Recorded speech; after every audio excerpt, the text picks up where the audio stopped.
እስከ ዛሬ ቀን ድረስ በህይወት ዘመኔ ዲያመንድ የሚባል ነገር በአይኔ አይቼ አላቅም።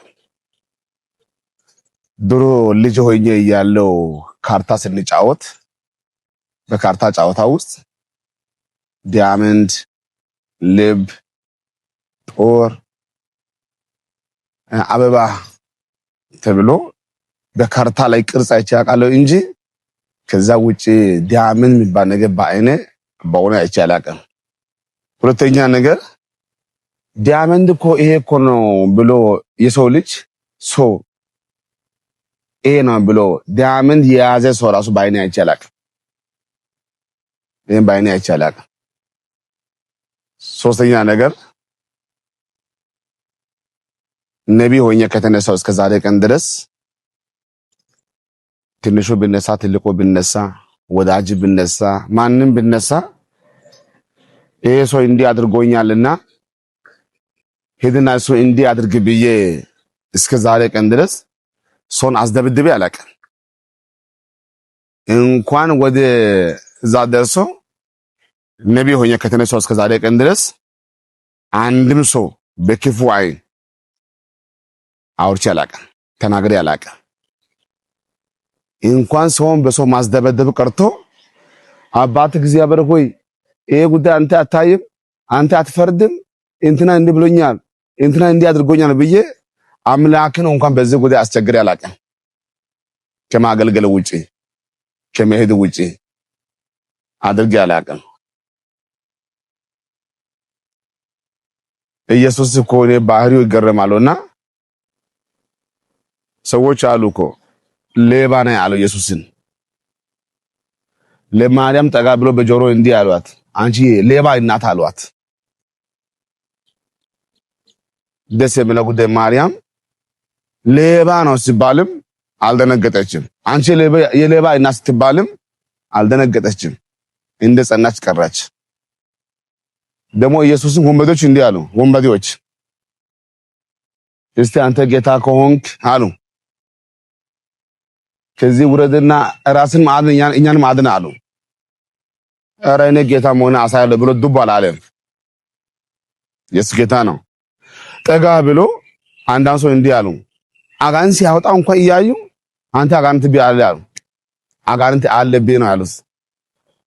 ለነዚያ ሰዎች ኢየሱስ ዝም በል አንተ አጋንንት ያለብህ አንተ ነህ ብሎ አልመለሰም። የራሱን ጉዞ ቀጠለ እንጂ የራሱ አካሄድ ቀጠለ እንጂ። ከጌታ ቀጥሎ በጣም የሚገርመኝ ሰው ቢኖር ሐዋርያው ጳውሎስ ነው።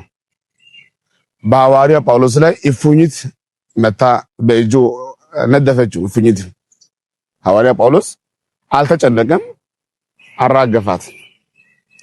ግን ያዩ ሰዎች ምን አሉ?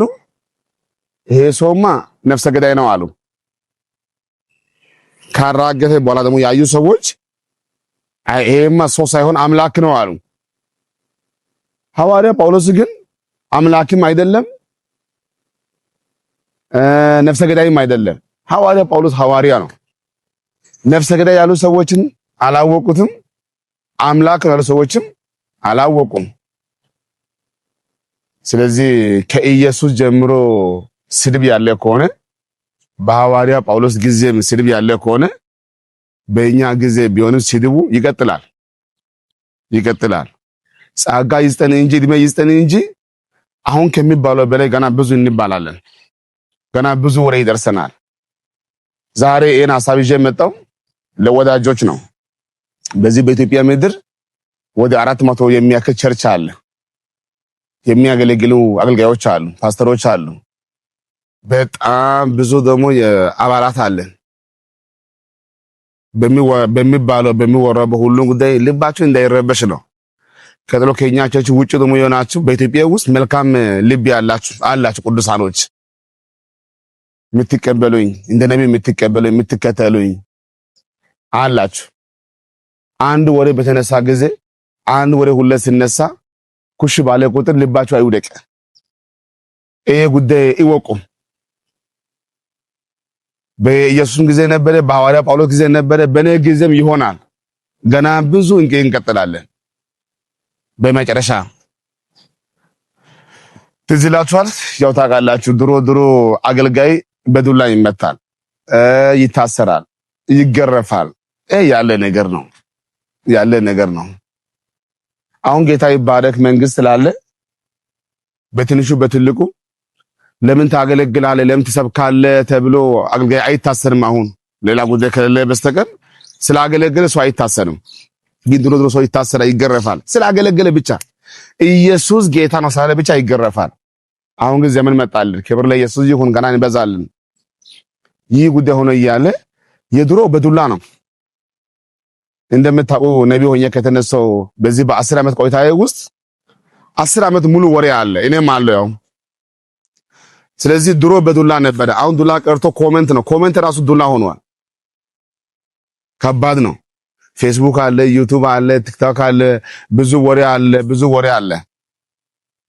በሚወራው በሁሉም ጉዳይ ላይ ራስን ለማዳን እውነተኛ መሆንን ብዬ ለማሳየት ብዬ በእያንዳንዱ ሶሻል ሚዲያ ላይ በሚነሳው ለሁሉ ወሬ ላይ እንኳን ውሸት ወሬ ሰው ይዞ ሲነሳ ያንን ጉዳይ ለመናገር ወደ ሚዲያ መሮጥ ቀርቶ እውነተኛ የሆነ ማስረጃ በእጄ ቢኖር እንኳን እኔ እውነተኛ ነኝ ብዬ ያን ጉዳይ ለማሳየት እንኳን ብዙ አልሞከርኩም።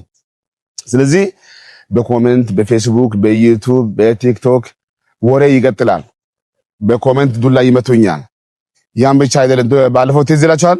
ዛሬ 2-3 ዓመት በጥይት ተመተው ሁሉ። ጌታ ግን መልካም አይደለም? ያው እስከ ዛሬ ኖር ያለው። ስለዚህ በሁሉም ጉዳይ ላይ በትንሹ በትልቁ መልስ መናገር ብዙ አልፈልግም። ግን የኔ ወዳጅ ሆናችሁ ሁላችሁ ሀዳር ያምላችሁ ጉዳይ ቀጣይ ቢሆን ምንድነው? ብዙ ወሬ ቢነሳ እንኳን በዚህ በሁሉ ጉዳይ ልባችሁ አይውደቅ። ጸንታችሁ ቆሙ። እንደ ማርያም እኮ ሰምታ ነው ወጣችሁ። ሰምታ ወጣለች። ለመላኩ ብቻ አይደለም ይሁና ያለችው ለስምዖንን ጭምር። መላኩ አንቺ ብጽዕት አላት፣ የተወደድሽ አላት። ግን ስምዖን መጥቶ በጆሮ ምን አላት? በዚህ ልጅ ምክንያት ስድብ ይመጣል፣ በዓይንሽ ፊት ይሰቀላል፣ የሌባ እናት ትባያለሽ፣ ዝግጁ ነሽ አላት። እሷ አዎ ዝግጁ ነው ያለችው። ስትሰቀልም እዛ ነበረች። በኢየሱስ አላፈረችም። እናንተ የኔ ወዳጆች በትንሹ በትልቁ ውሃ ላይ እንደቆመ እንጨት እንዲህ መሆን የለባችሁም። እውነት ነው። ብዙ ሰው ስላወራ፣ ወፍራም ሰው ስላወራ፣ አቅም ያለው ስላወራ፣ እንትና ስላወራ ውሸት እውነት አትሆንም። በመጨረሻ ኢየሱስ ግን ይበቀላል። እኔ ዝም ብልም እሱ ዝም አይልም። ሌላ አዲስ ሐሳብ ካለ በሚቀጥለው ጊዜ ይዤ እመጣለሁ። ይወዳችኋለሁ። ድንቁሽ ድንቅ ያደርጋል። ቀናችሁ ይባረክ። ሻሎም